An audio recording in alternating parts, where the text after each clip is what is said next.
నమస్తే people. After a long gap I'm back again.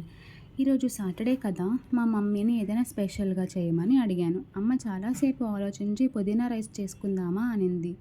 చాలా రోజులైంది కదా అని నేను కూడా సరే అనేసాను.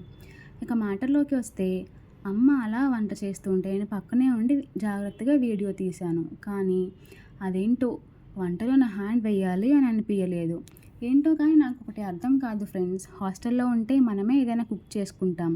అదే ఇంటికి వస్తే చాలు, అమ్మని చూడగానే అదో రకమైన బద్ధకం వచ్చేస్తుంది ఎక్కడి నుండో.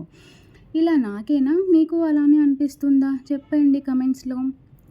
హాస్టల్ నుండి వచ్చా అని అమ్మని స్వీట్ ఏదైనా చేయమని చెప్పాను. అమ్మ ఏమో పాలు తాలికలు చేసింది, దాన్ని కూడా కుమ్మేశాను.